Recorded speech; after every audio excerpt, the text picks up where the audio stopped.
Hello, everybody. Welcome back to another episode of Seven Levels. I'm sorry my voice sounds so terrible right now. I currently have COVID, but I did not want to skip up passing up on this interview. I'm very excited about it. I hope you guys had a second to check out our last interview. There'll be a link for that, like right up here. You can click a little button for it if you'd like to see that.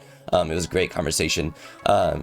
Today's conversation is a new friend of ours. We're just meeting today. I'm really excited to have a really good conversation. Without any further ado, this is BRich. BRich, welcome to the show. How are you doing, buddy? I'm doing wonderful. How are you? I am good. Feeling a little under the weather. Like I said, I'm sorry if I come across congested or anything like that, or just low energy. I'm not feeling great, but I could not pass up this interview. So, I think it's a nice rustic feel. I love it. Yeah, I appreciate that. BRich, go ahead. Take a second to tell us about yourself. What are you about? Yeah, it's not much going on. You know, it's all there. I am me. I emanate teacher. I have literally been asked by strangers if I'm a teacher, and so that's the whole personality. And then I said, let's take that and we'll just Pokemon. So I'm a shiny hunter. That's what I do. Sometimes I try to branch out. I thought, let's do some battling, and then I decided I hated it. So it's pretty much all shiny hunting and math talk. You can come to me about the odds. We'll know those conversations. Okay, so I do have an odds question for you. Gotcha. What's up? Okay, when we're radar chain hunting, right? Yes. You have if you are on your first part of the chain, it's full odds, 4,096, right? Sort of. Yes. Sort of. Okay, so maybe I was wondering the other day, but there's 4 bushes. So does that mean your odds? And that's why I say sort of. Okay, see, I was wondering the same thing. So whenever they say it's 1 in 4,096, are they counting the bushes, or just each bush is 1 in 4,096? Each bush is full odds. Each rustling patch is full odds, and then because you're seeing 4 at a time, it's not straight up just 4 times that, but it's about that. It's really close to 4 in 4096. It's really close to 1 in 1,000, you know, but It's not exactly. Because you got to consider you could get 1 patch, and there's 4 different ways that could happen. Right. You could get 2 patches. And there's multiple ways. Right. You could get 3, or you could get all 4. The chances of getting all 4 are ridiculously low, but the multiple different potentials, combinations there give it slightly better odds of shining. Mm-hmm. It's just a little bit better than full odds. Yeah, that's what I don't know why I think, you know, with the latest thing coming up about, you know, the scandals behind the double shiny starter, which I'm pretty sure I saw you. Yeah, I saw you interacting with that stuff a little bit. I was like, yeah, this guy knows what he's talking about with math. But I'm a proponent to positivity in that regard. I like to be the optimist, give people the benefit of the doubt. And so in that case, I took the stance of, I'll trust you. Listen, if you admit to be lying, sure. Otherwise, I'm gonna trust you. We'll move on from that. It's not as statistically unlikely as people wanted to believe it is, even though it feels crazy unlikely. It's not. Yeah, when you look at the broad picture, but individually, yeah. Yeah. I did appreciate that from you. You really did have the stance of, guys, this can happen. It can happen. So, it can. It's unlikely, but it can. Well, cool. I didn't expect for us to talk about that just right now, but that was nice. We can circle back later on. I have plenty to say on that. Okay. Yeah. The radar part, not the drama part. Oh, okay. Well, just a couple of icebreakers before we get started on the show. You mentioned already you're a teacher, and so do you mind if I ask you, like, how did you decide to want to be a teacher? That is, oh my lord! So this is like a 20-year-old story. We can cover as much as you want. I can sum it up or dumb it down or what. But how much detail do you want? Hey man, it's your episode. Go for it. I was what, like, middle school, just excelling at math, and my father was like, "You're gonna be a math teacher. You can teach me math now when you're in middle school." And I was like, "Nah, I'm good. I don't want to teach. I'm all right." High school comes around, it's like, I don't want to teach. Brandon, what are you gonna do when you go to college? Computer science, music, both of them. Ended up going to college for music. Didn't like it. Switched. Ended up in some sort of weird business major. Graduated with business major. Didn't do that. Couldn't break into the field that I wanted to break into, so I fell back to teaching at the martial arts school that I grew up going to, and then realized, oh, I'm going to be a teacher. Oh, I do like So teaching. my dad said 15 years ago, he was right. And Wow. so I enrolled in a program to get a post-baccalaureate after my bachelor's degree teaching certification, and I'm almost done. Actually, I'll be done in June if all goes according to plan. Mm. Shortly after that will be my master's in education. Hopefully by 2024, I will be just completely good to go. Even sooner if all really goes according to plan, but nothing has gone according to plan the past 2 years, if we're going to be honest on that one. So I ended up realizing that I wanted to be a math teacher, and that's where I am now. It took a while. I'm not the musician I thought I'd be 7 years ago. What instruments do you play? I'm a bassist by trade. I grew up playing acoustic guitar just because my dad does, and when I wanted to get into music, the options were the tuba or join the orchestra. And I don't know how much you know about the electric bass or the upright bass, but the strings are the same as a guitar. I have one right there. For anyone, you do? Yeah, you got one. Okay, you knew. For anyone who didn't know, the strings are the same. So if you know guitar, you can learn the bass pretty easy. Yeah. And then so I went with it on that one. Yeah, I've played guitar for like 15 years. Typically like lead guitar, but of course you have to learn like a lot of rhythm and stuff like that anyway. So rhythm's important, but lead lets you learn the instrument. Yeah, for sure. I was having this conversation with students today, actually. And there's been a lot of opportunity in my life where like people be like, yo, do you know a bassist? I'm like, no, I don't, or like I do, but they're busy or something like that. I was like, yeah, I should just get a bass. So honestly, I just got that 3 weeks ago. Actually, I've been playing around on it. It's a lot of fun stuff to learn. Do what? What'd you get? Ibanez. It's an Ibanez. Nice. I really enjoy Ibanez. Yeah. I haven't played it in a while. Unfortunately, after college, I don't have the ensemble to play with, so I don't get to play as much. But yeah, Ibanez puts out a good bass. Yeah, it feels really good. I really like it. Yeah. I'll say the callus stuff is a lot different than guitar though. Like I was like, you know what? I've got guitar calluses, so I'll be all right. I was like, oh wow, my pointer finger is like, yeah, it was sore. Yeah, it was crazy. It doesn't cut as deep as a guitar string because it's not as thin. Right. But the texture on it digs a little differently, huh? Yeah, for sure. Like I'm also just basically getting a blister instead of like guitars will actually like maybe cut you a little bit, but like a bass is like a blister. But are you finger picking or are you using an actual pick? Both depending on what it is.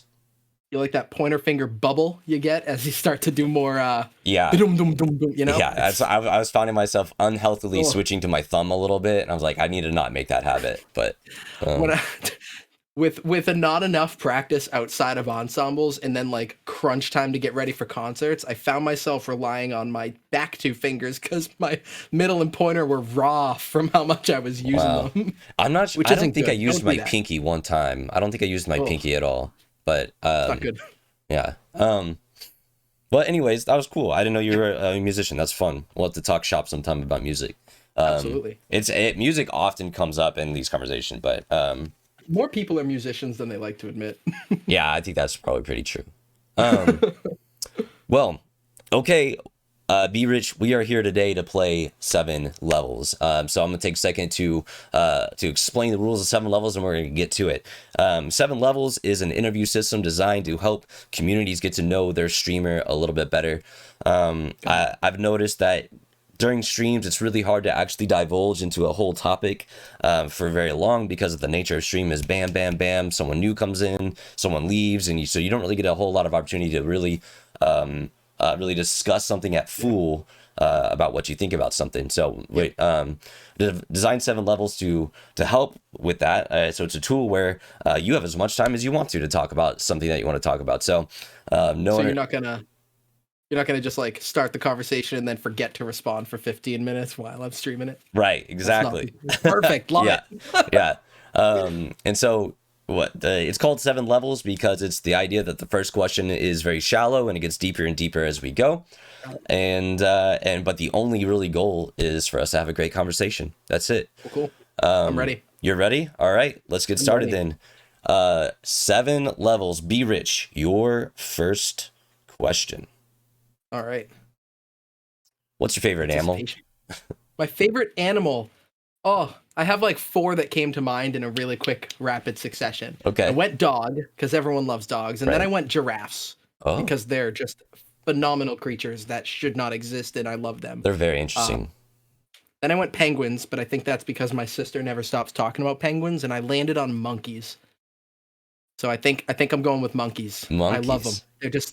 I don't know why. Maybe it's because I can pick things up with my toes. Uh, I but there's just something about them. learned something really cool the other day in one of my other interviews, that the big genetic difference between the evolutionary break between humanity and monkeys is in our shoulders. Have you heard that? Monkeys, we have I'm seeing it. the ability to like swing our arm all the way back. Monkeys can't. Right. They like stop at the Ah, top, and so that's like one of the okay. biggest evolutionary Yeah, differences between us. So I thought that was pretty interesting. love that. Um, Monkeys are smart. yeah, they really are. Do you ever get to go? Do you have like a zoo near you that you get to go to? I don't know a zoo near me, but I've been to enough zoos. There's a couple months ago I took a trip out to San Diego and got to visit the San Diego Zoo. This is the last time I've been to a zoo, Mm. but not San Diego. Why am I? I've been there. I meant Denver. Oh, okay. I meant Denver. I've been to San Diego, but that was like 5 years ago. That'd be cool to go to San Diego. But yeah, monkeys, great pick. Sometimes, would you ever like have one as a pet? Have you seen people that have like the I, little baby monkeys as pets? I don't really know. I I don't know. I think feel like I'm monkey enough that I don't really need another me. But like, it'd be interesting. I don't know what the uptake would be. What's the upkeep on having a monkey for a pet? it I seems don't like know. they I'd have need to look even into more it. attention than a dog does, and I think that'd be like because Probably. they're so, like you said, they're so intellectual. Like you have to give them something to do, or else they're gonna like Yeah. make bad decisions or something like that. But I think the most abstract pet that I'd go for would be a sugar glider. oh, those are cool. Those are really Those cool. are cool. My aunt has one or five something. It's not like one of those pets where you only get one. I think you need two. Right? They need friends, but They need companionship or they will like die of loneliness. It's weird. But anyway, I knew a off kid. topic. I knew a kid growing up that had two sugar gliders, and he Yeah. would keep them in his pockets and like walk around with them in his pockets. They were just like they had like cargo Yep. shorts, so you could like get a Yeah. big enough pocket. They can just like cuddle in there, and they're good to go. So funny, We but yeah, we were shocked one day when my aunt and are they cousins? I don't know. They're my stepdad's family, but they were over for a holiday, and suddenly they just like pulled out the sugar. They'd been there for like 6 hours, and they suddenly just pulled a sugar glider out. that's And we crazy. were like, "Has it been there the whole time?" That's so wild. Well, We got a really good video. They put it up on one of our shelves, and it launched itself at my mother's head. that's great. Well, good job. That is level one. Be rich. Congratulations, you made it. Not too I'm a hard, right? gamer. Here we are, the second level. Be rich. Hmm. Hmm. Okay, you already talked about this a little bit, so we'll just lean into that. Cool. Do you have siblings? I do. I do. One of them gave me COVID. So I have a sister. She's my biological, same parents, mom and dad, but both my parents are split up. My dad remarried. I have a couple of older step siblings, and we saw them all at Christmas. And my sister's, I don't know if they're fiance, boyfriend. They have two kids together, so I'm gonna count it as brother-in-law. Uh, he was the carrier, but yeah. So I got me and my sister that I've known obviously my whole life, and then about 15 years ago, when my dad remarried, my stepsister and my stepbrother. But they're both like 10 years older than me. So And how old are you? 15 years ago, I would have been 11. They Okay. were in their late teens when I met them, and very quickly adulthood while I'm entering high school. So I haven't always had the closest bond with them. Right. That would be really hard to form, you know. It's a tough one. You said I don't so. live with my father, never did, rather. I never lived with my father either. So being there with them, it was like weekends every other week. Mm. But you remain pretty close to your biological sister? Yeah. Yeah. Yeah. We had a couple of rough years when she hit teenage years. She's 6 years younger than me. So when she was like 13, 14, there was this just animosity that she could not put aside from her. She was the type of sister that would ask me for help on math homework, knowing I knew what I was doing, and then fight me on everything I told her. Oh yeah, So yeah, that was the youth. We're way better now. yeah. That's good. She's one of my closest. She's a huge part of the stream, actually, in a lot of ways. People get Oh, more excited to see BRich than they do BRich. is that her Twitch tag, SisRich? Yeah. Okay, cool.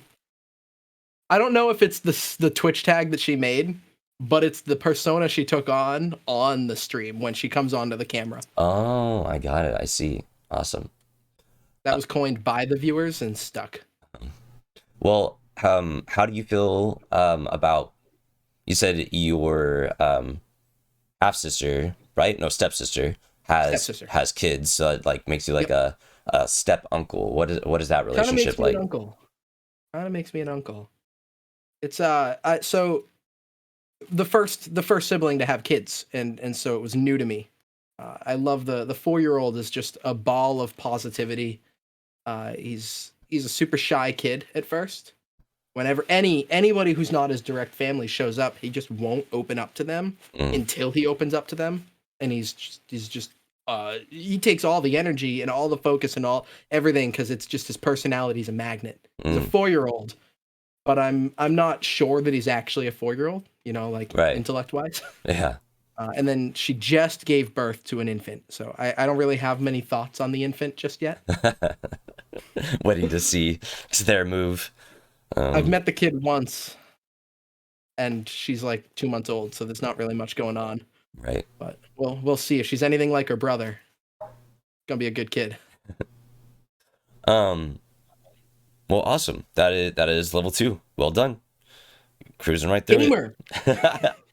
You third level, BRich. Third level question.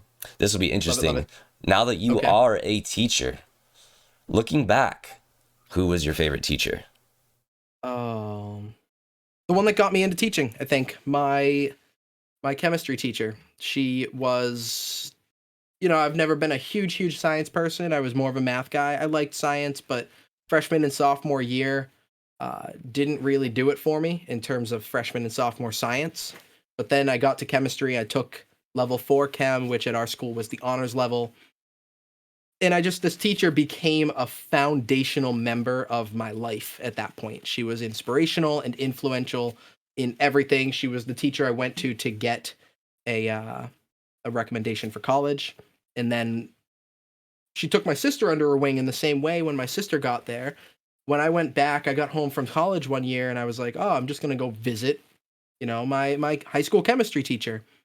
Uh, and forgive me for just the sake of a little bit of anonymity in terms of where I'm from and who I interact with in my personal life. I'm not going to use names, That's fine. but um, I went on in. I was like, "Hey, how's it going?" And she's like, "What are you doing for work on this winter break you're on?" I was like, "I don't know." Mhm. Uh, she's like, "You should substitute teach. I think you'd be good at it. We need them. Please do it." That got me into the classroom. She was the one, Wow. and from there, she was always there. She was the one calling me to get me in, giving me more chances and opportunities to be in front of students and support me and continue to. To this day, I could call her up now. She gave me a job recommendation after, because she was always calling me to be a sub. Wow. So, do you think you learned any in classroom skills that you like have directly pulled from her, like that you like use today? When I first started teaching, it's the first time you're in charge in the classroom. You're the professional. You have to uphold a standard, and we all had those super strict teachers, and I thought I had to be that, and then I remembered that she wasn't that. She was fun. She knew her stuff. She taught it well, but she was also lighthearted and let conversations trail sometimes, and went with she supported the kids and their emotions and made sure that they felt heard, which wasn't something every other teacher that I'd had would do. Not every teacher was like that, and I never felt super close and wanted to learn from some of those teachers. And she reminded me that I don't just have to be a stone. I can form a positive relationship with kids and be there for them as people, and hopefully they'll want to learn from me better, because they have that positive relationship with me. That was something that I think I first witnessed with her. Okay. Well, I'm planning on getting on this a little bit later in our conversation, so we're gonna step away from back. But I'm glad that you said that. We're gonna remember that and come back to it. Got it. Great. Level 3. I'm glad you had an incredible person in your life that pushed you to do incredible things. I meant to say this earlier, but I think being a school teacher is the most respectable job and underappreciated job in America. There is a great, it's no secret, I'm from Oklahoma, and we are the lowest on in our the education chain. We either are 50 out of 50 there. Yeah, it's like every once in a while we get bumped up, but then we go back down. Like we're flip flopping with like Alabama and stuff like that. And it's not a good thing when you see a system that the only way to fix the system is to have good educators, but the system can't afford to create good educators. Yeah, not a can't, it's a won't. You're right. It is a won't. Oklahoma focuses on a lot of other budgeting for a lot of other things, and not incentivizing people to be good teachers. They incentivize people to teach, especially ever since like no Kid Left Behind or No Child Left Behind was passed. It kind of it was a scary thing to watch it happen, because I was in middle school when that went into place, and so I remember the first benchmark test, and then all of a sudden teachers were just different once benchmark tests happened, and so it was like teach to the test. Yeah, right. The money comes from the standardized testing, and we need the money, so teach to the test. Yeah. And all my favorite teachers were the ones who did not do that. So and imagine that, right? Yeah, go figure. But you mean it didn't work?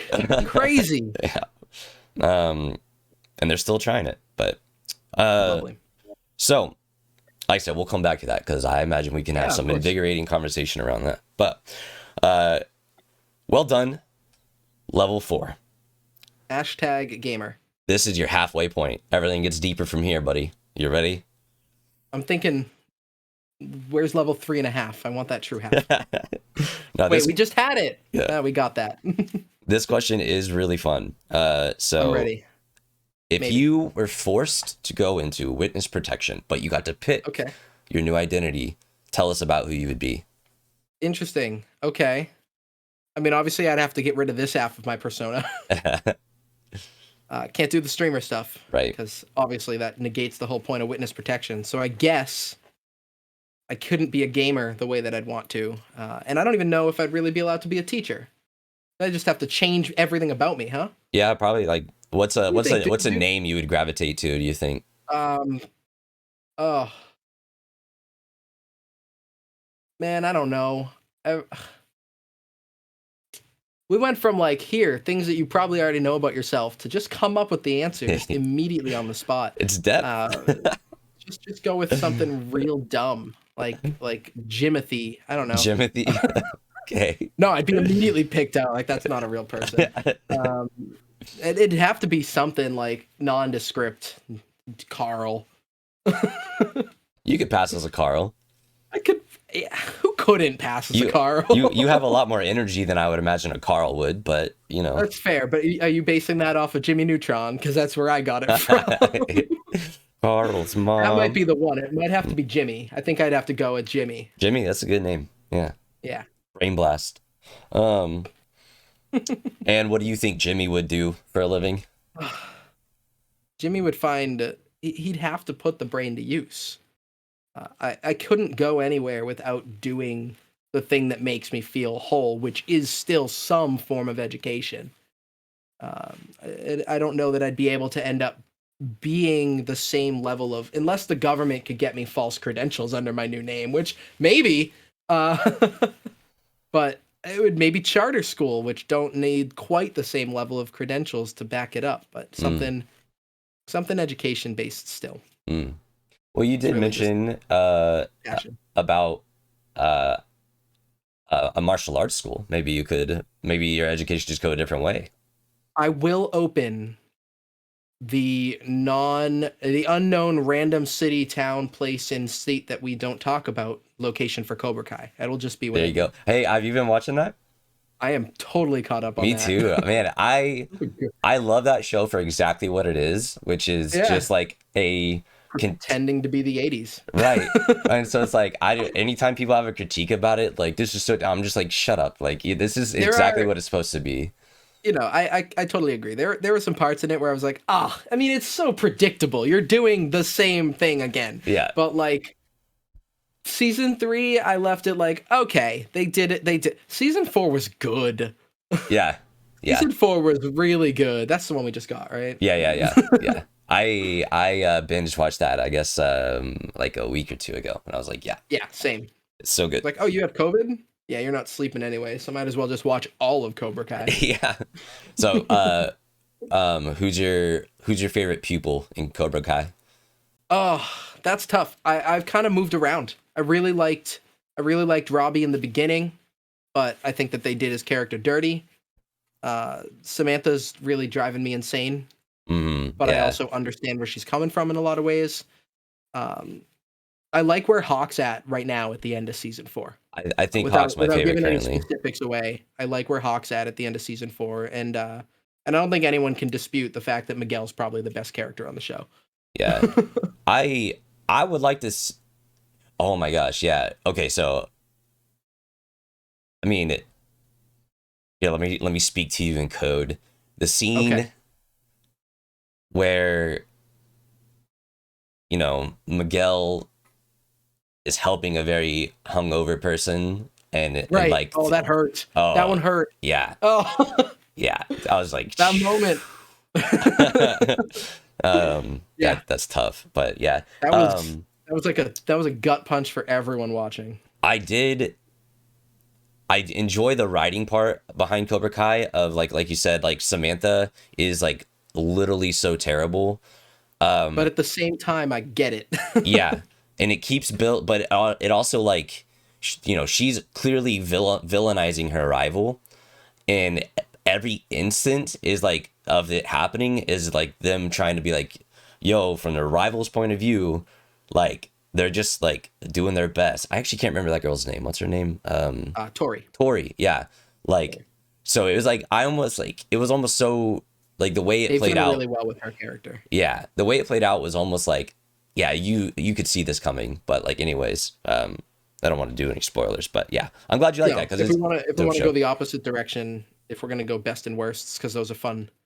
Oh yeah, yeah. Favorite being here. Worst is absolutely Kyler. Kyler, which one's He's the Kyler? bully from the first season that like disappeared and then joined Cobra Kai. Oh yeah. Yeah. Absolute tool. Oh, that reminds me, I'm excited to see what they do with the young kid whose brother's in jail. Dude, Yeah. I'm the worst at names, so I can't ever remember anything. But I'm not gonna confirm the name on that one. I know who you're talking about, but for the sake of spoilers for oh story right, beats. right. Yeah. I'm excited to see the trajectory of that. But yeah. Anyways, well, that's level 4. And that would be me if I were in witness protection. BRich would become Bring it back. Jimmy, the leader of Cobra Kai in some small town in the middle of nowhere, probably for witness protection. So you'd have your own little gang of students that are like beating up Perfect. people. I mean, I'm more probably aligned with Miyagi-Do in terms of philosophy, but like that would be too obvious. Right, right. Um. Okay. Well, congratulations. That's the 4th level. Doing good. How are you feeling? Feeling all right? We're gaming. We're gaming, man. Good. I got Okay. my thinking putty, so I'm good. Um. So, like I said, 5th, 6th, and 7th level. Things get a little bit deeper here. And the Okay. seventh question is always a reoccurring question. So, Yep. this 5th and 6th are probably going to be like your the most depth that I'm going to ask from you. So I figured Got it. now would be as good a time as ever to kind of bring back around everything we've been talking about around education and everything like that. And Got it. I just want to ask you out of personal testimony, what's the hardest thing you've had to see as a teacher, and overcome as a teacher, maybe, or deal So with? those, I think, are two slightly different things, actually, weirdly enough. I'd So love to hear them the both. Tell hardest me about thing, them. the hardest thing that I've witnessed as a teacher is the students' home lives, the ones that you don't expect. Uh, I was fortunate. I'm not going to sugarcoat it. I have a really good, supportive family. And so the first time I witnessed a student that didn't have that, it was shocking to me. And I, for the sake of, I think, legal confidentiality, I'm going to be as Right, bare minimal descriptions as possible. But right. like the surprising random conversations of, oh, yeah, I'm leaving the school because my mom is moving in with her boyfriend like 5 towns over, and I just kind of have to go. Like, screw my life. My mom just met this guy a month ago. Or my parents have been divorced for a year, but they still live together. Um, and last night they told me that I'm moving across the country and I don't have a choice, and it's happening next week. Or oh yeah, no, I get like beaten at home. Or the kids that flinch when you put your hand on their desk to help them. Just the spread of, you think everyone, I didn't think, it's weird, I did think, but I didn't think that people were more supported by their families. But it is shocking, upsetting, and frankly appalling how many kids aren't supported by their parents. Mm, So that was the most surprising and upsetting thing for me. mm, But that's not something I'm ever going to overcome. So I don't think that it fits the second half of your question. That's always going to upset me, mm, and I don't think it should ever not. mm, What's been tough for me to overcome is the blatant disregard for effort that I get from students. mm, You know, yesterday was my first day back after 3 weeks effectively. We had our winter break, and then I was supposed to go back but got COVID, so I missed another week. mm, And I had so many students leaving for break that said, "Hey, yo, Mr. Rich, what can I do to make up? I'm failing your class. What can I do to catch up? What can I do to catch up?" I'm like, "You got 2 weeks of nothing new. Do the things you haven't done." Okay, sounds good. Gotcha. And then I come back expecting to have a bunch of things that they mhm. haven't done, and I get nothing. Yeah. And that's so common. Guidance calls me up. What can you do for us? What can we do to get this kid caught up? Okay, let's have the conversation. This is what they can do. Here are the steps. This is what we need to do. Sounds good. Got it.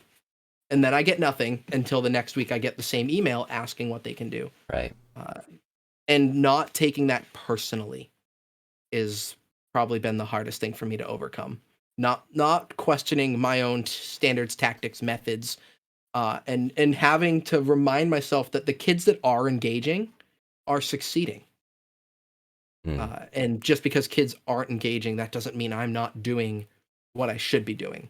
mm. It's Man. tough because I try to tell myself, well, what are you doing wrong that the kids aren't engaging? Mhm. Um, but it's not always me. Yeah. Sometimes it's that lack of support and healthy family home life that they don't have. And that's, I think, the toughest thing it's been to overcome. Mm, Blaming myself for things that are out of my control. mm. I have so many follow-ups on this. Okay. First of all, Yes, I imagine. It was a lot. so first of all, you mentioned you know, the lack of support at home, and I've heard, I've seen the studies that, like, um, one of the biggest differences is in the success of a kid in their future education is if their parents like check their homework.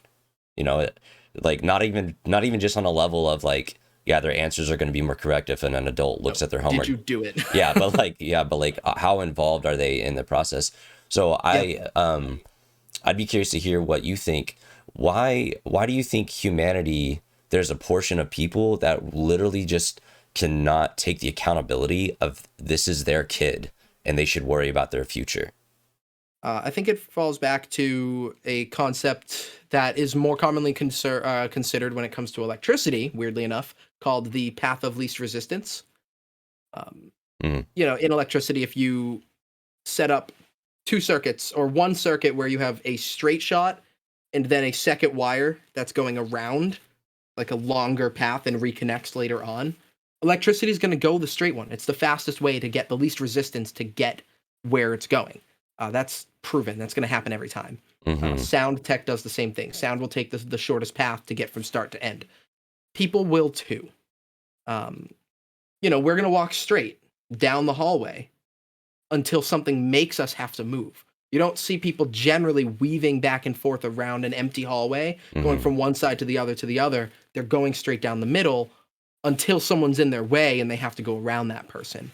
That's just standard motion. In terms of things that take emotional energy, we're the same way.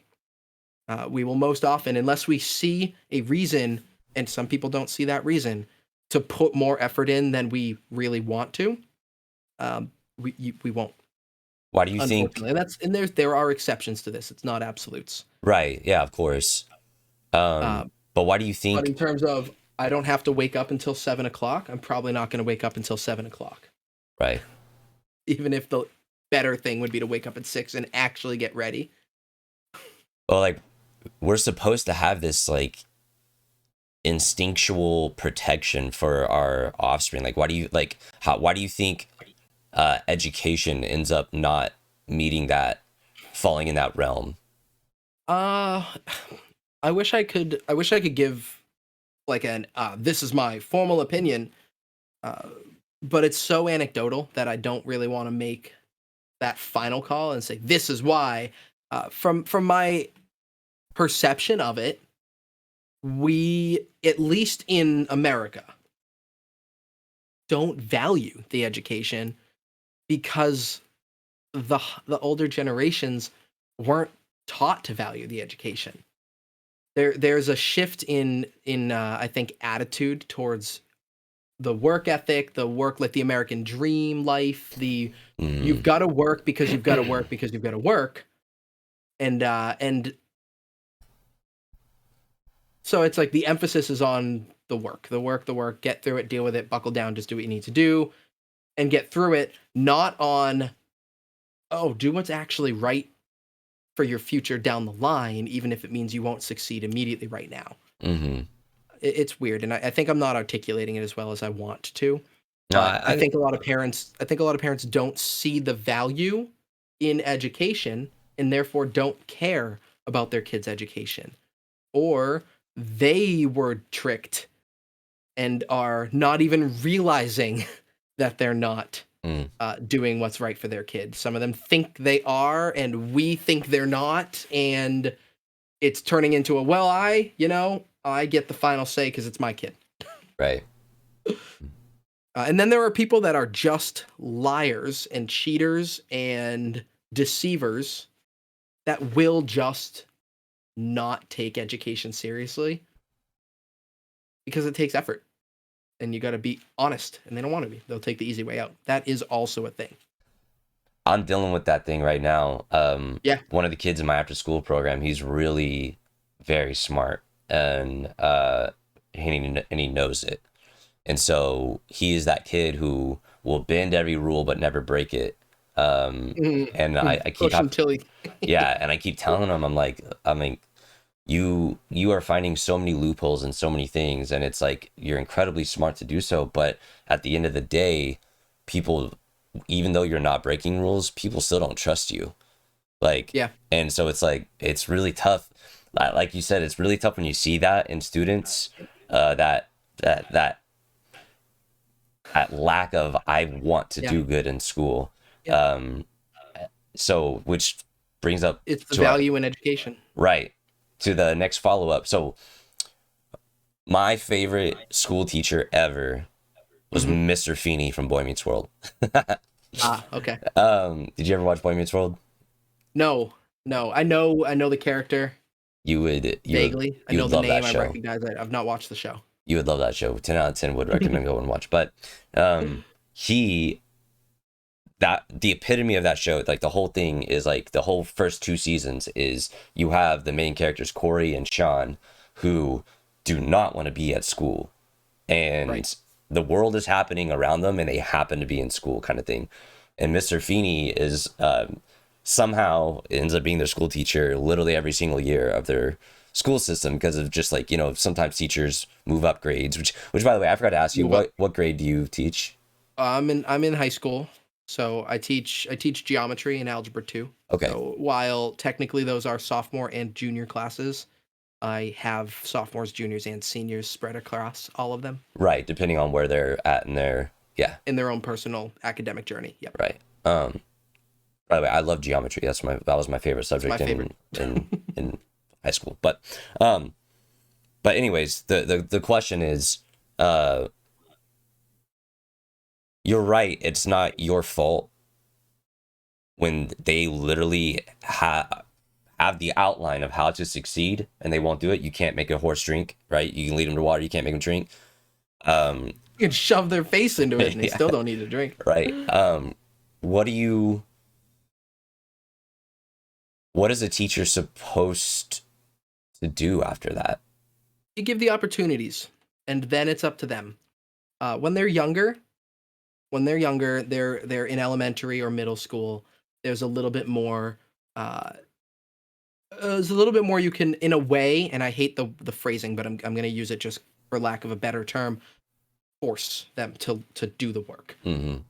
But once you get to the high school level, they're making their own decisions. And I think it's beneficial to let them make their own decisions. It's the time where it's, in a way, safe for them to make a decision that fights the status quo and see how it turns out, which is the scientific process in its entirety. Do something, see what happens, learn from it, go from there. And I think I try to do that in terms of my philosophy just in general towards how they approach their homework. I don't give any, if that is as taboo as most people like to pretend it is. But how they'd approach what we would consider homework, how they approach their assessments and their education as a whole, gunning for the grade, all of that I present in a way of you have the choice of how you want to do this so that you can see how your own actions. I dropped something. Oh no, it's hairy now. My little putty. He's dirty. Anyway, so it's good. So you can see how your actions actually result in and go from there. As a way to kind of give them that chance to make choices as adults for themselves and for their own education in a place, in a setting that will support them when they fail. But you can't force them. They won't do what they don't want to do. So offering them the choice and being there when they fail to support them on their way back is the best that we can do. Yeah. So how do you deal with well,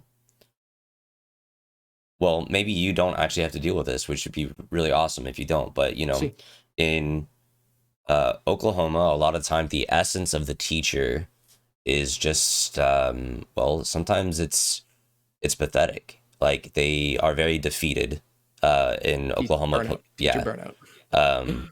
And so from your point of view, as like your coworkers, your fellow teachers, that's your school's team, right? You guys are a team.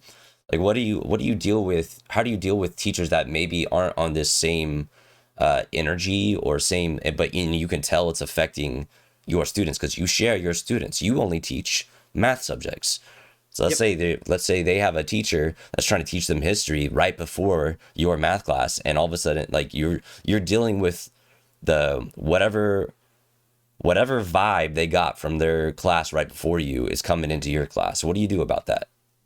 So I try not to worry about it, and it does happen. Every kid, especially before break, the kids were burnt out, the teachers were burnt out, everyone was burnt out, and I think everyone was angry.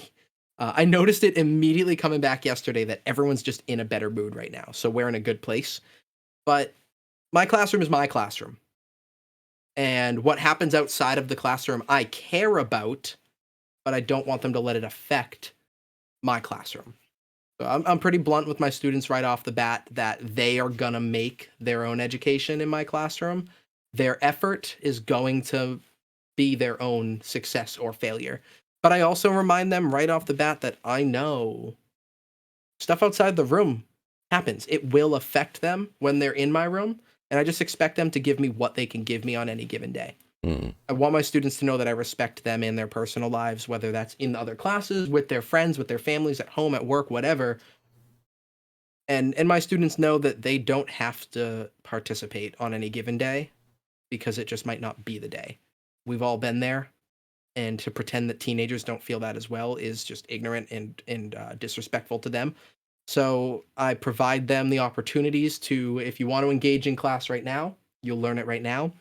Here are the tools for you to do it later on if you can't right now. You got to do it on your own because you're not taking advantage of me right here, but it's there for you if that's what the best option for you is right now. That's kind of how I deal with that. And the best I can ask from them is, if you're going to disengage, you got to disengage respectfully of your other classmates. I can't make you want to work right now, but you can't be the reason someone else can't work right now. Yeah. Accountability right there. Yep. Yeah. Listen, you can disengage, put your head down, sit on your phone. I don't care. I'm not going to make you work if you really can't give me the effort. But you're going to do it quietly enough that everyone who does want to participate can. Otherwise, you're leaving. And can you believe when we were in school, like, we didn't have phones like that? I know. So crazy. I know.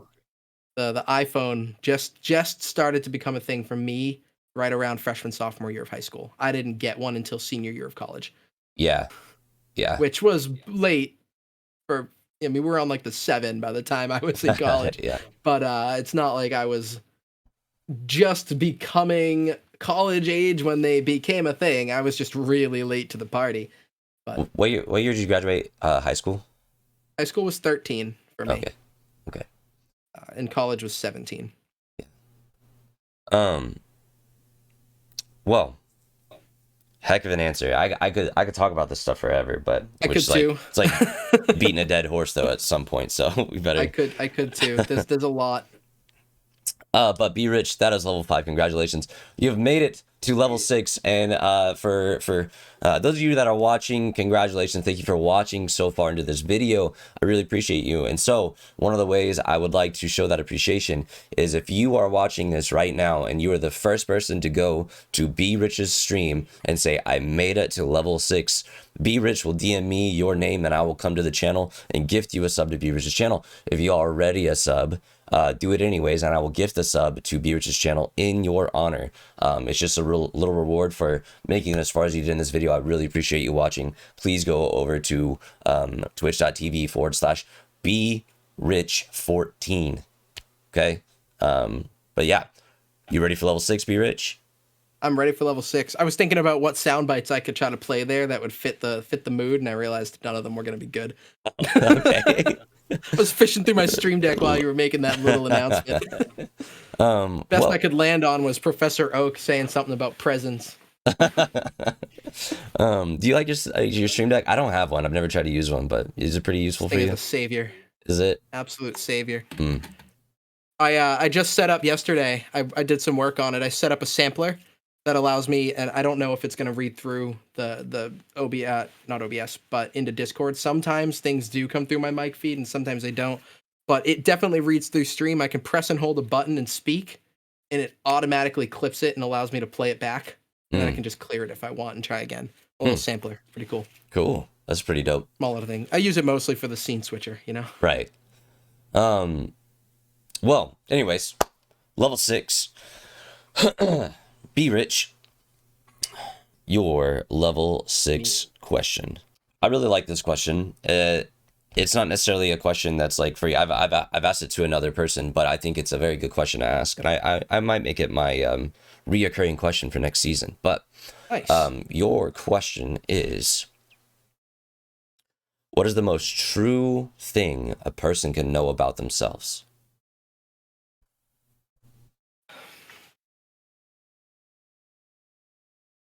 Limits. Oh, okay. And not in the Mean Girls, the limit does not exist sort of way. Know your own limits. That's the truest thing for me. Knowing when I'm getting overwhelmed, when I need to step away, when I'm getting angry or upset, scared, frightened, or whatever, and just in general knowing my body. me knowing me and my limits was what told me that I had COVID last week. Shockingly, I recognized that I felt different than I usually do when I'm sick. I'm enough in tune with myself and my body to have recognized that moment. But other instances of it are me knowing when I'm about to snap because I get overwhelmed by things. And and so I've learned my limit on when I just need to remove myself from a situation, when I need to stop certain activities, or it just kind of just go and break. That's the truest thing for me about myself, and it's made me better at managing social situations, managing my own stress, and being able to compartmentalize when I need to if I can't get away. You know what's funny? That word comes up in a lot of our videos. Compartmentalization. Compartmentalizing? Yeah. I try not to in most cases. Right, but it sounds like you have a healthy way in one of these things, you know. How, how would you say you actually discovered the limit? Like, was it just like the reoccurrence of it breaking until you realize, Yeah. oh, the line's right here? Yeah. By getting myself into trouble without realizing I was doing it, and then having to face the fact that it was my fault. Having to self-reflect and learn and recognize, and I had a really good advisor in college who was able to say, you're doing a couple of things here, and you should keep an eye on them.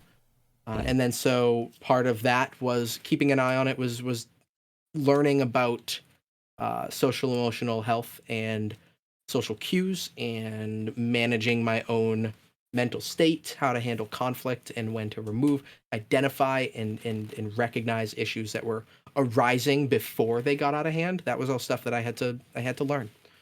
I have putty on my hand. It's helping, amazingly enough.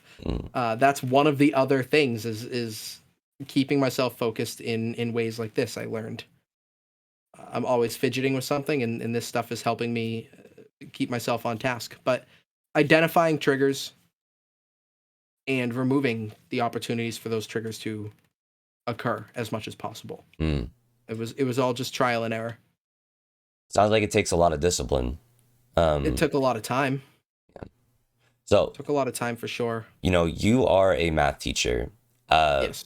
but I imagine, do you think you try to impart this process you discovered about yourself into to your students at all? It comes through, I think, just in my methods of instruction. And when I notice that kids need the guidance, it can happen just naturally through trying to assist them with their work. Sometimes it will work into conversation.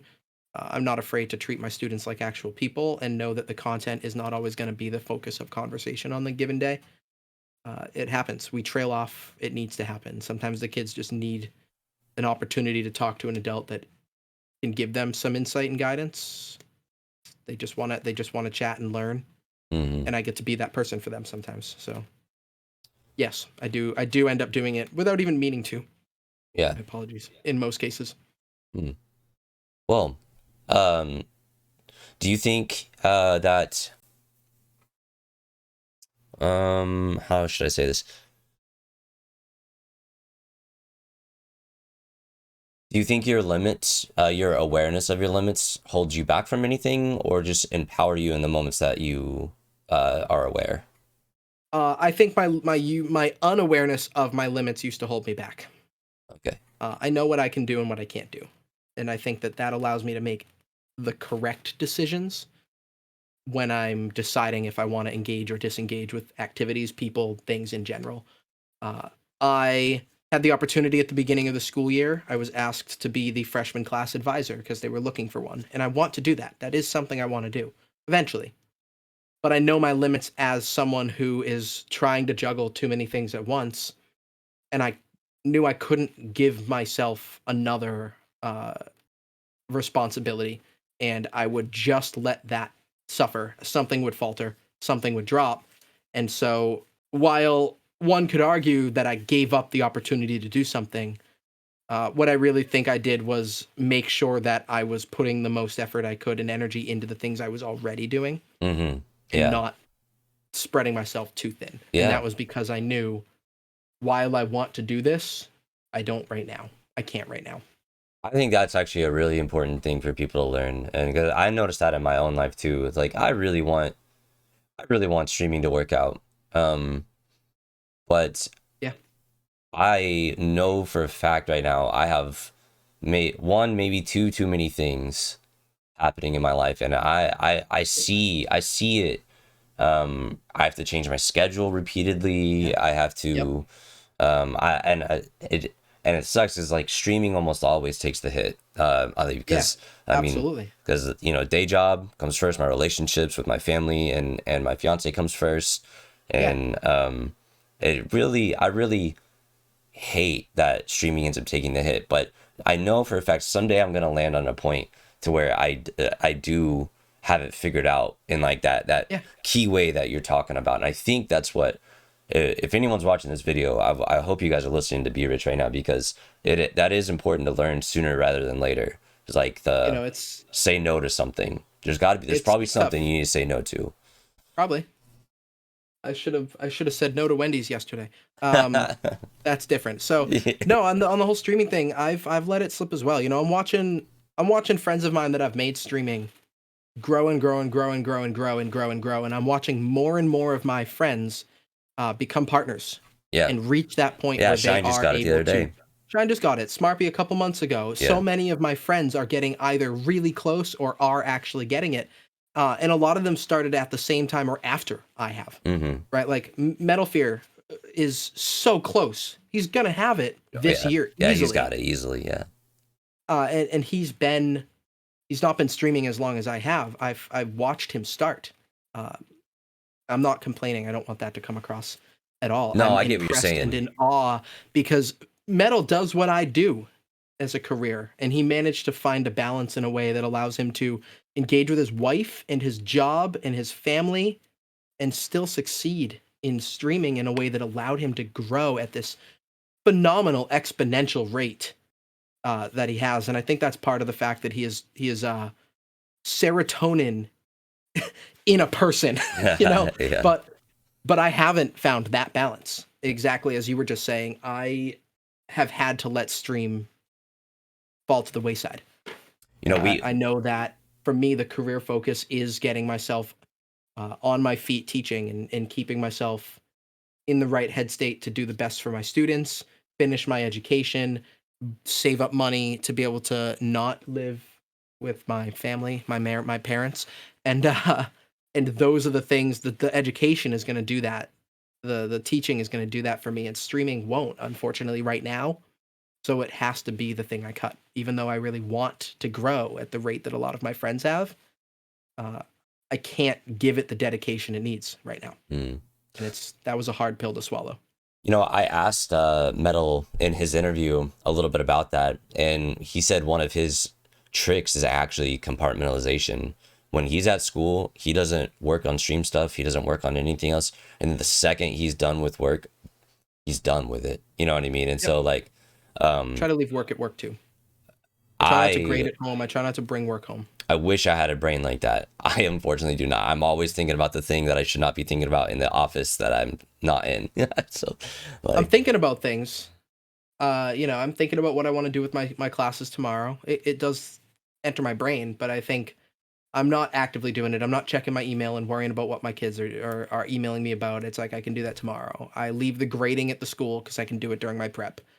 Um, and at the same time, I need to do a little better job on the other way around of leaving the social media and content creation side of things at home when I go to work. I'm not that good at that. mm, I don't think I let it impact my teaching job, but I definitely am still engaged with it on breaks, on preps, when I have a moment during my lunch. I'm on Discord, I'm on Twitter. I'm mm, checking stuff like that. I'm yeah. paying attention to my streaming career. I'm thinking about how I want a shiny hunt.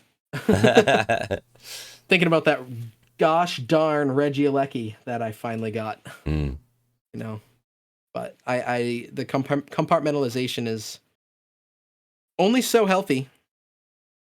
I've right. never really been one to do it so well. I'm a hard on my sleeve kind of guy, It's unfortunately. it's definitely like a like you said, there's a healthy way to do it for sure. Because I've seen it happen really bad where all of a sudden you don't have any integrity across the board. You know And what I it mean? seems like Metal's got it down. Right. I don't think I think he's got he's something losing figured out. integrity. I think he's Yeah. got something figured out for sure. But Hey, I know you're watching this, Aussie beauty. I need your help. help us learn how to do this. Teach me your ways. Maybe it's an Australian education thing. We've actually had some conversations before about the expectations of Aussie teachers compared to American teachers. And one thing that got in my way as a content creator after I became a full-time teacher was actually that I can't be myself on stream all the time because I have to make sure that I don't say or do things that could get me fired. Yeah. Yeah. And he said he doesn't have to worry about that. I went family friendly so that I don't get in trouble at work. Yeah, we talked about that in his interview as well. I mean, his principal knows about it. You know what I mean? Like, and he's like, you know, what's the word I'm looking for? Like, he's like unbashfully like open about it and just like literally just like doesn't give out his tag for it. You know what I mean? Like, I wish I could. Yeah, I do wish think I could, that. but I'm still at the place where I'm lying to my students happily because I don't want them to find my content because I don't want to deal with what that would become. Yeah, I have a similar You know? situation thing going on. Like, I would love for them to come through because I'm family friendly anyways. But it's like more of the idea of like I can't guarantee their safety if they come. Like, it's like Right. any creep can come to any Twitch chat at any time and like invade a person's life. Like, so, that's like one of the Too reasons much. why I don't tell anyone about it either. But I also don't need to be talking about whatever I'm talking about because you know streams, they go to all sorts of places and then suddenly one of my students is watching and they go, "Hey mom, that's my math teacher." yeah, right. No kidding. But well, that is level 6. Talking did it. about knowing your limits. That's a good thing to think about. I'm gonna be thinking about that for a while. Figure out what are my limits that I'm actively crossing and I'm not aware of. Yeah, I don't know about you, but I'm better at telling people what I should be doing rather than doing it myself. I still have to work on that skill. Yeah. Yeah, self accountability is a monster. But I can tell you to do it, and I know I need to be, but I'm not always that great at it. yeah, no kidding. But anyway, we are gamers. Yeah, we are. Level Here. 7, dude. You made it. Good job. This is our last level, the last question of the day, and it's our reoccurring question of 7 levels. Everyone else has answered this question, so it can be answered with some great depth, or it can be answered pretty shallowly but still being interested. You kind of take it how you want to. But the first season's reoccurring question for 7 levels is, what is a change in the world that you would like to see but aren't sure that you can accomplish? I wanted to like answer yes and then just don't speak, but you didn't answer. You didn't ask me a yes or no question, so I can't do that. Yeah. So obviously the answer is C. Always when in doubt, choose C and move on. It's got to be. There's a lot that I could talk about. The thing that I want to see change the most, though, is within the conversation we've been having the whole time. Like I said, it permeates my personality. It's part of the education system. I want to see a shift away from the focus on perfection in education. It's something I try to embody. I've mentioned before, I don't do homework because I give my students the opportunity to work in class, and I know that they have lives outside of the school. And we have long classes at my school. They're 90 minutes apiece. Oh, wow. I don't need to lecture for 90 minutes. They can work in class. I don't do homework. This stuff is graded, but I don't grade it based on how well they did. I grade it based on did they try. Because far too long the focus, at least in math education, is on homework. I used to get graded based on if the homework was right. And that would encourage people, not everyone, it didn't encourage me to do it, but it does encourage plenty of people to then go cheat to get the right answers so that they don't have to then do it again later. Or they don't fail because they messed up in the forum that they're expected to try, mess up, and learn. So I don't like that mentality. I don't like the mentality of obedience, compliance, and do what I say that permeates a lot of education. I like that the country is moving towards competence-based education. Competence being true understanding of the concepts, knowing what you're actually doing, rather than rote memorization of process for the test. We talked about that before as well. Mm-hmm. So my goals are to shift my educational practice. I'm highly progressive in terms of education towards preparing kids for what it's actually like when you mess up in the real world. Mm. I'm given opportunities to try again. I'm given leeway when the situation is not as cut and dry as we'd like to pretend it is. And I give my students those leeways, but I also expect them to mess up and encourage them to try even if they're going to mess up. Mm. That's something that we don't often do. It's everywhere. The fear of making a mistake because the student will feel embarrassed or discouraged because they'll get berated by their family for not being perfect. You know, the if you get less than an A, you're grounded mentality. Those are the types of behaviors that encourage students to only care about the grade, not the knowledge they're getting. And then they can't apply the knowledge they didn't get because they focus too much on the grade. That is a shift that I would like to see, but is so hard to actually see happening that I don't know that I'll ever see it. Yeah. Because I see my coworkers have said it. I don't think I'll be the one that can make that change. So, I don't know. Embrace the old. Yeah. And I was like, we could be the change. It could be. I don't know what'll ever happen. Yeah. I hope. That is so tough. I mean, because we're talking centuries of education models, right? That have Kind of. or centuries is the wrong word. I'm sorry. I'm like mentally exhausted. But I mean the American centuries. Yeah. Our system is very different. I know that there's a lot of other school systems in other countries that absolutely do put emphasis on the failure. Like, oh, you messed up, you dummy. But it feels different. Everyone trashes on the American education system. I think we all know. It's not great.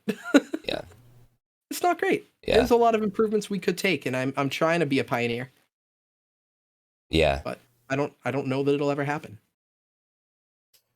I think I see a lot of the American systems, not just education, a lot of things that are just like, wow, that thing is literally just so big right now that like how could it actually ever change? You know what I mean? Like it's man, It makes you think the only way it's going to happen is total collapse. Right. You're right. Yeah, and which is a terrible way to start thinking. Like that's too much. I mean, that's kind of depressing. Yeah, it's like despair. You know what I mean? It's just like it's like the only way for this to change is for it to fail. And like, what is it? Yeah, and like I don't want to see that happen too. I was low key hoping COVID was going to give us time to hard reset education, and it should have. Oh my gosh. Can I tangent on that for a hot moment? Yeah, go for it. What the hell did we do with remote learning? You know, like how many highly successful, fully online college programs there are, and we just didn't even bother trying to do anything similar to what those programs do. Right. We didn't model I know anything. that obviously elementary, middle, and high school are not college. We wouldn't have been able to do it exactly the same as the colleges do. Right. But we didn't even try. Yeah. So do I understand the timeline correctly? Did you have online classes during COVID? Or were you teaching? Yeah. Yes. So Okay. I took my first position as a long-term sub covering a math class for a teacher who was going to be out for the rest of the year on maternity leave in February of 2020. Okay. I started that position in person in February of 2020. And then the world locked down. And then pivoted. Yep. Okay. It pivoted remote, finished out the school year, went to a different school the following year, did 3 months of remote before they pulled me into the school to do hybrid in-person learning, which meant that half my students were always online. Yeah. It just swapped back and forth which students which day. Yeah, our system, like where I am right now, did a similar thing to that. Yeah. Not great. Yeah. It's again, it's like putting the wrong priority. They have this priority of success, passing And then if that's their goal, it completely, that's why the process ends up being terrible, because the Yeah. process that they chose chases this priority. But if they could just Yes. like you said, if the priority was growth, not correct Grades. answers, Yeah. yeah, then the process will look different. But Well, the priority is money. We don't need to sugarcoat it. right. Yeah. We talked about it earlier. Teach to the grade because the grade is for the test and the test gives us funding. Priority is money. The education system is dictated by lobbyists in the legislature pushing for uh, money purposes. It's all business oriented, and it's money, money, money, and greed is leading the way. The reason things won't change is because the money would change, Yeah. and the politicians want the money. And this isn't entering hello conspiracy theory, but like also it doesn't feel like a conspiracy theory to I'll say say that we're probably in the same some realm on this politicians are one. dirty. Yeah. Yeah, it's one of those things where if you can keep, I don't know, like you said, where this sounds like a conspiracy theory, but it's hard not to believe it. But it's like, if you can keep people from being smart, then they won't be able to take You the mean stupid can be controlled? yeah, like, so I don't No know, way. but No way. call me crazy, but it just seems kind of weird. No, it's unfortunate, but 60% of the United States population, voting population, reads and writes at a sixth grade reading level or worse. Yeah. That's a majority. And so that's the majority of people. That is the majority of the voter foundation or the voter base is people that read and write at a sixth grade level or lower in a country where we like put everyone through to 12th grade, and yet kids 60% of people aren't learning how to read better than a sixth grader. Like, Well, something you said before is like the summation of what we're talking about right now. Is American dream. If you don't teach them enough, they'll keep chasing it, and that just pays them. But like, you know what I mean? Like, it's like the trick. It's the trick that, like, if you can uh just keep working, you'll make it. And it's like yeah, 40, 50, 60 hour work weeks. but you're And not gonna. but yeah, You'll burn yourself out. right. And yeah. But that's So that's all doom and gloom. We don't gotta end it like that. So Can I'll end it on my positivity. I teach my kids for the sake of the kids. I may not see it everywhere that I want to see it, but I can do it for myself. I want to teach my kids to make decisions for themselves. They have the opportunity to choose not to do work and uh, see the ramifications of that. And if it gets them to succeed, it gets them to succeed. If they never do any uh, practice classwork, anything before their assessments, and then they crush it on the assessments, then they learned what they needed to learn, mm, and they got what they needed to get out of it. That was a decision they got to make, and they learned from that. And hopefully, hopefully they actually learned. But most of the time, I find that when I present them the opportunity to do their stuff, and they get the choice not to if they don't want to, those who do succeed and those who don't fail, and then those who fail recognize that it was because they didn't engage with the content in the opportunity to do it, and they turn around, they change their ways, and they end up succeeding not for the sake of the grade, but for the sake of success and learning.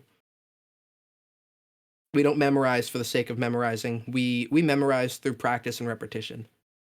So my analogy, and I'll end it on this: when I'm on my way to work, when I first got the job, I didn't know where I was going, and I used a GPS, right?